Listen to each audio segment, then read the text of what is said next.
예, 안녕하세요. 이변을 잇다 이동현 변호사입니다. 예, 오늘은 학교 폭력이 문제된 경우 다른 학생들의 확인서를 열람 복사 가능한지에 대해서 알아보도록 하겠습니다. 제가 이제 오늘의 주제를 선택하게 된 이유는 이제 뭐 제 클라이언트 분들도 그렇고 뭐 이렇게 상담 오시는 분들도 그렇고 이제 보면은 상대 학생의 이제 진술서나 확인서를 좀 확보해 달라고 하는데 그런 경우 좀 매우 그런 질문을 정말 많이 합니다. 정말 많이 하는데 그런 경우에 이제 뭐 정보 공개나 이런 거를 청구하게 되면은 이제 안 받아들여지는 경우가 대부분입니다. 근데 그거를 이제 학부모님들 입장에서는 좀 받아들여지지 그 이유를 왜 그렇게 해서 이제 상대방의 주장을 알아야지 나도 다툴 수 있는데 상대방의 주장을 모르면 어떻게 하냐, 상대방의 확인서를 못 보고 어떻게 이걸 학교 폭력을 준비하냐 라면서 이제 의문을 왜 정보 공개가 안 되는지 의문을 가지시는 분들이 많은데 그거에 대해서 이제 설명을 좀 드리고자 오늘의 주제를 선택해 보았습니다. 그래서 이제 보시게 되면 뭐 우선은 뭐 들어가기 전에 학교 폭력에 대한 개념을 잠깐 보게 되면 학교 폭력은 학교 내외에서 학교 내외에서 학생을 대상으로 발생한 상해, 폭행, 감금, 협박, 약치, 유인, 그 다음에 이제 명예훼손, 모욕, 공갈, 강요, 강제적 심부름 뭐 이런 거 등에 의하여 피해 학생에게 신체, 정신 또는 재산상 피해를 수반하는 행위를 의미합니다. 뭐 제가 뭐 모든 영상에서 계속해서 말씀드리지만 학교 폭력의 의미를 이렇게 계속해서 언급드리는 건 뭐냐면 이 학교 폭력과 관련된 이제 관련 학생이죠. 관련 학생과 그 학부모님들께서 학교 폭력의 정의를 좀 정확하게 알고 대응했으면 하는 바람에서 계속해서 말씀을 드리는 겁니다. 그래서 이제 또 보시게 되면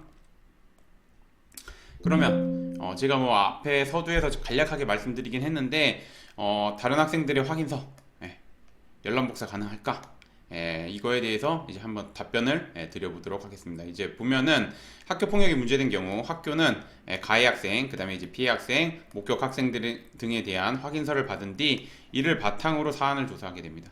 특히 학교 같은 경우는 수사기관이 아닙니다. 수사기관 아니기 때문에 학생들의 진술 외 CCTV 영상 등 자료를 확보하는 데는 좀 제한이 있습니다. 제한이 있기 때문에 보통 이제 학폭이 문제되면 학생들의 진술만 이렇게 학생들의 진술만 존재하는 경우가 대부분이므로 상대 학생의 진술을 파악하는 것이 되게 중요합니다. 상대 학생의 진술을 파악하는 것이 중요하기 때문에 이제 보통 저희 클라이언트 분이나 아니면 상담 오시는 분들이나 아니면 저한테 질문하시는 분들이 상대방의 진술서를 확보해 주세요, 확인서를 확보해 주세요라고 말씀을 하지만 이제 확보하는 것 자체가 좀 힘듭니다.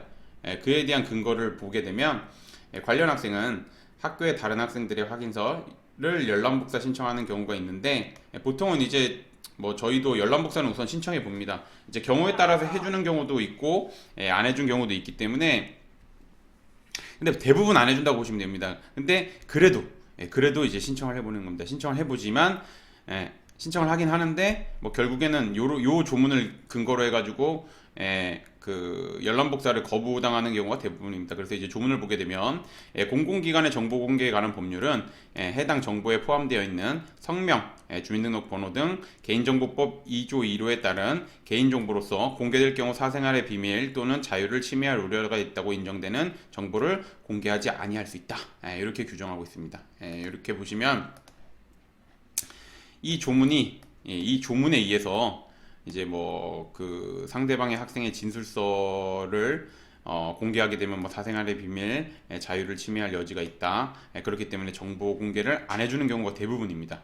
그리고 특히나 이제 그 학교 입장에서는 이거를 만약에 정보 공개를 했다가 뭐 민사소송을 당할 수도 있고 아니면은 뭐 진정을 받을 수도 있고 그렇기 때문에 좀 걸 대부분 안 해주는 경우가 대부분입니다. 그래서 거의 이제 진술서 같은 경우는 열람 복사를 신청하더라도 좀 제한이 된다는 거 그거를 좀 정확히 아셨으면 좋겠습니다. 그래서 학교는 개인정보에 해당하는 학생 확인서에 대한 열람 복사를 거부하는 경우가 대부분입니다. 그렇게 알고 있으시면 되고 따라서 그러면은 상대방 학생이 진술을 모르는 상태에서 준비를 해야 되냐라고는 질문을 할 수 있는데 뭐 상대방 솔직히 말씀드리면 이제 학교 폭력에 대한 사안을 조사하게 되면은 이제 뭐 참석 안내문이나 그다음에 이제 학교 폭력 담당 선생님이랑 이제 뭐 관련 학생이 이제 상담을 하거나 아니면 학부모님들이 상담을 하게 되면 상담하는 과정에서 상대방 학생이 어떤 주장을 하고 있는지 이런 거를 간략하게나마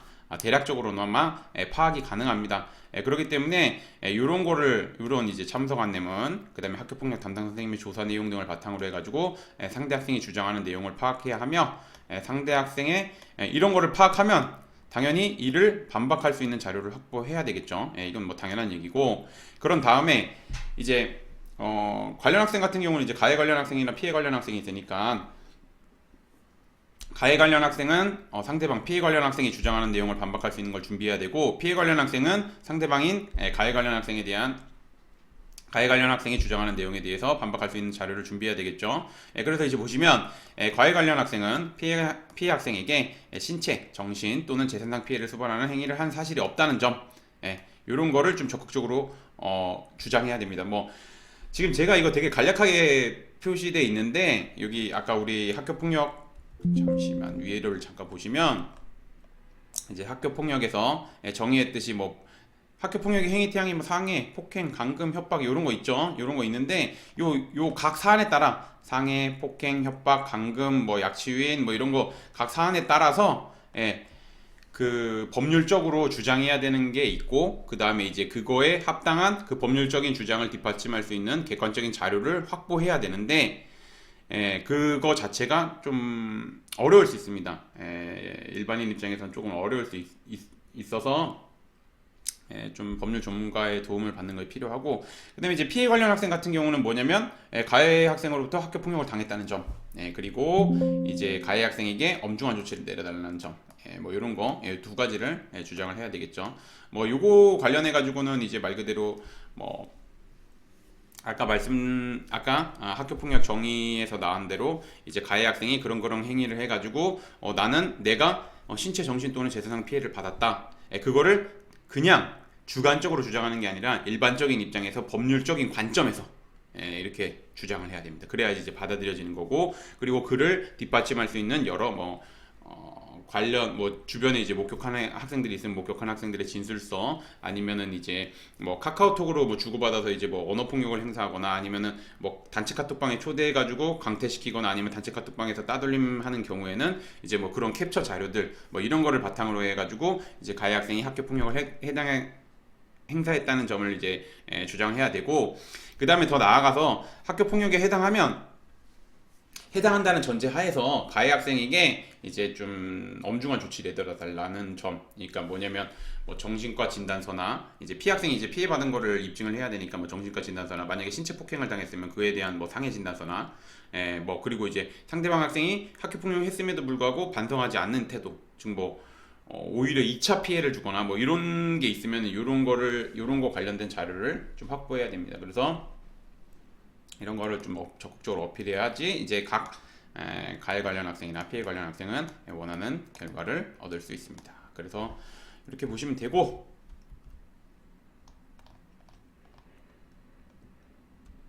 그래서 뭐 정리하자면 이제 제가 뭐 서두에서 언급했듯이 뭐 이제 학교 폭력이 문제된 경우가 이제 학교에서 조사를 하게 되고, 학교 같은 경우는 수사기관이 아니기 때문에 뭐 말 그대로 CCTV 영상이 뭐 학교에 자체적으로 설치되어 있는 거면 그걸 확보할 수 있는데, 학교 자체적으로 설치된 게 아니라 뭐 이제 뭐 다른 곳에 뭐 편의점에 설치된 거나 뭐 그런 것들을 확보하는 데는 좀 제한이 됩니다. 그렇기 때문에 보통은 이제 관련 학생들의 진술만 존재하는 경우가 있고, 그를 목격한 주변 학생들의 진술만 존재하는 경우가 있습니다. 그렇기 때문에 상대방의 진술을 파악하는 것이 중요한데, 아까 앞서 말씀드렸듯이 상대방의 진술을 파악하기 위해서 정보 공개를 청구하지만 학교에서는 그에 대해서 개인정보 등에 해당한다는 이유로 정보 공개에 대해서 이제 거부하는 경우가 대부분이고, 그렇기 때문에 그 학교 폭력을 준비하는 학생들은 어떻게 준비해야 되냐? 학교 폭력 참석 안내문을 보면 대략적으로 이제 상대방이 주장하는 내용을 알 수 있습니다. 상대방이 주장하는 내용을 알 수 있고, 그 다음에 이제 학교 폭력 관련해 가지고 이제 조사를 하는 학교폭력 담당 선생님이랑 뭐 상담을 하거나, 아니면은 뭐 그 진술서를 쓰는 과정에서 이제 뭐 선생님이랑 얘기를 할 수 있는 기회가 있는데 그런 이제 선생님이랑 대화를 하면서 저쪽에서 주장하고 있는 건지 뭔지 주장하고 있는 게 뭔지를 좀 정확하게 파악해야 됩니다. 그래서 그렇게 파악을 한 뒤 이제 상대방의 주장을 반박할 수 있는 객관적인 자료를 수집한 다음에 그에 대해서 법률적인 관점에서 합리적인 주장을 하면 이제 원하는 결과를 얻을 수 있게 되는 겁니다. 뭐 오늘의 주제에 대해서 간략하게 알아봤는데 뭐 간략하게나마 답변이 됐으면 좋겠고 오늘은 뭐 여기까지 마치겠습니다. 저는 이변은 이따의 이동현 변호사였습니다. 감사합니다.